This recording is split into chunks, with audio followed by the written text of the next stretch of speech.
Good morning and welcome back student to Shanti Kunj online classes. तो student आज हम पढ़ेंगे प्रकाश, छायाएं एवं परिवर्तन यानी light, shadow and reflection. Chapter number 15 open कीजिए और पेज नंबर है 104। तो बच्चों पढ़ते हैं। देखो, जब हम किसी अंधेरी कोठरी में घुसते हैं तो वहाँ कोई वस्तु उपस्थित तो रहती है किंतु हमें दिखाई नहीं देती। हालांकि यदि हम बल्ब के स्विच को दबाते हैं तो कोठरी की सभी वस्तुओं को हम आसानी से देख पाते हैं। क्यों?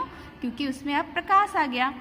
बल्ब या ट्यूबलाइट एक अदृश्य ऊर्जा उत्सर्जित करते हैं जिसे हम प्रकाश कहते हैं। जब ये ऊर्जा वस्तु पर पड़ती है तो उसके सतह से टकराकर वापस लौटती है।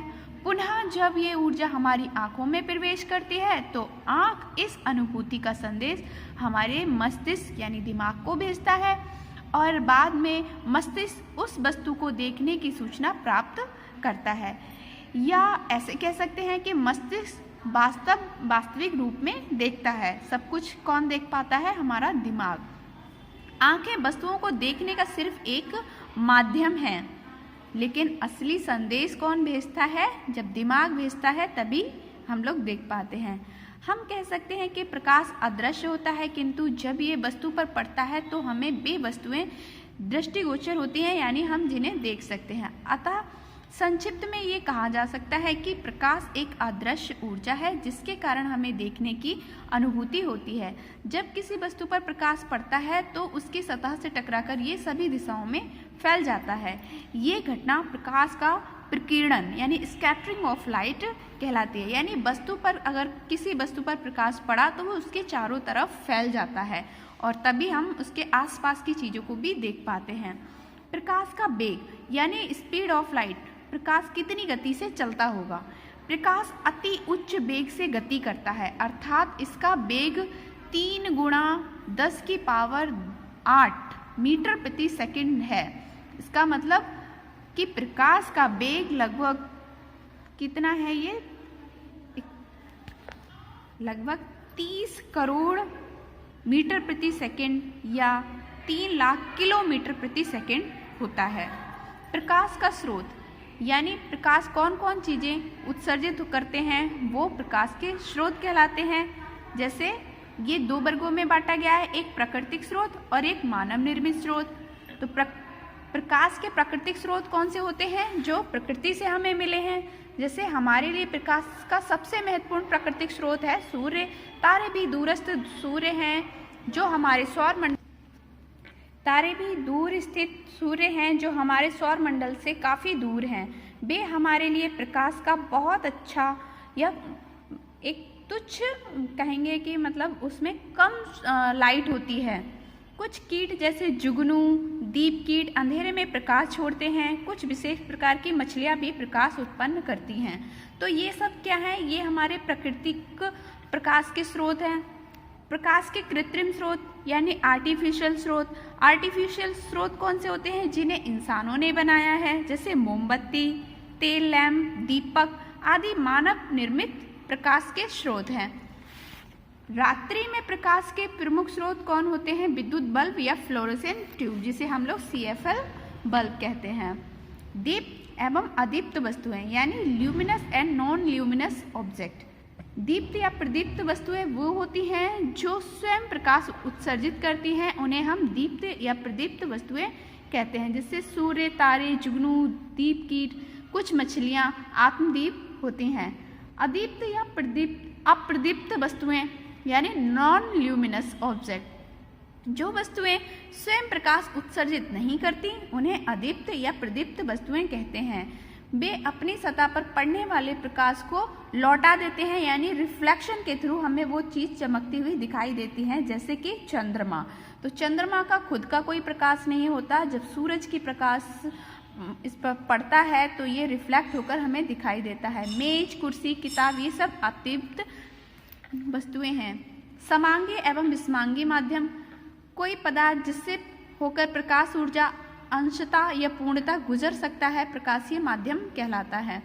समांगी माध्यम वह प्रकाशीय माध्यम जिसके संघटक सभी जगह एक समान रहते हैं, समांगी माध्यम कहलाते हैं। जैसे कि हीरा, आसुत जल, कांच, प्लास्टिक की एक साफ शीट समांगी माध्यम है और विषमांगी माध्यम वह होते हैं जिसके संघटक अलग अलग हिस्सों में असमान रहते हैं, उन्हें विषमांगी माध्यम कहते हैं। जैसे कि हवा, गंदा पानी, कोहरा, कुहासा, धुआं, बादल, ये सब विषमांगी माध्यम होते हैं।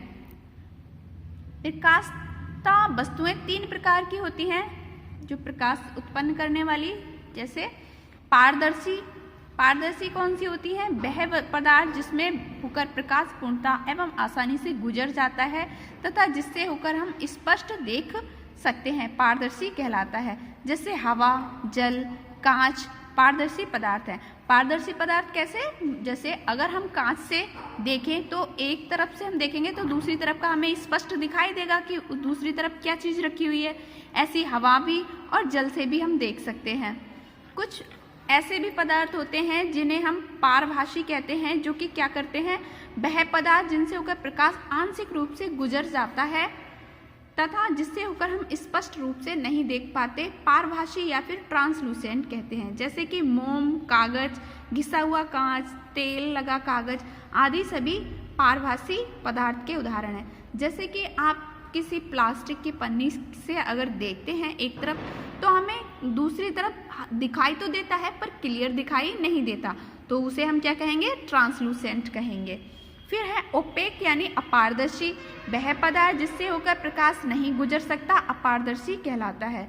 हम इससे होकर बिल्कुल ही नहीं देख सकते। लकड़ी, पत्थर, लोहा अपारदर्शी पदार्थ होते हैं। ये क्या करते हैं? पूरे प्रकाश को अपने अंदर एब्जॉर्ब कर लेते हैं। फिर है छाया मतलब शैडो। एक अपारदर्शी वस्तु अपने ऊपर पड़ने वाले प्रकाश को रोक देता है। ये अपनी दूसरी तरफ एक अंधेरा क्षेत्र बनता है। इस अंधेरे क्षेत्र को वस्तु की छाया कहते हैं, यानी कि जो हमारी परछाई बनती है वो। तो बच्चों अभी एक क्रियाकलाप दिया हुआ है, वस्तुओं को पारदर्शी, अपारदर्शी एवं पारभासी पदार्थ के रूप में वर्गीकृत करने का। तो ये क्रिया आप कर सकते हैं। नेक्स्ट है छाया की विशेषताएं। क्या क्या विशेषताएं होती हैं? छाया वस्तु की आकृति पर, प्रकाश स्रोत की स्थिति पर और प्रकाश स्रोत के आकार पर निर्भर करती है। छाया वस्तु के रंग से स्वतंत्र होती है। किसी वस्तु द्वारा बनाई गई छाया का रंग हमेशा काला होता है। छाया का कुछ अंश धूसर हो सकता है जो कि प्रकाश के प्रभाव पर निर्भर करता है। छाया सिर्फ वस्तु की आकृति को सूचित करती है। छाया से वस्तु के बारे में हम और कोई जानकारी नहीं प्राप्त कर सकते। दिन के समय सूर्य की स्थिति आकाश में जैसे जैसे बदलती है वैसे वैसे आपकी छाया की लंबाई एवं दिशा भी बदलती है। आपने देखा होगा दोपहर के समय आपकी छाया कितनी बनती है? आपकी छाया बहुत ही छोटी बनती है और गहरी बनती है। तो बच्चों अब आपका होमवर्क है, आपको रिक्त स्थानों की पूर्ति करके लेके आनी है और इसमें कुछ क्वेश्चन आपको जो पढ़ा दिए हैं, जैसे प्रकाश क्या है, हम क्यों कहते हैं प्रकाश अदृश्य है, प्रकाश स्रोत से आप क्या समझते हैं, ये आप करने की कोशिश करेंगे। नेक्स्ट क्लास में हम इसे कंप्लीट करेंगे और एक्सरसाइज भी कंप्लीट करेंगे। तब तक के लिए बाय बाय।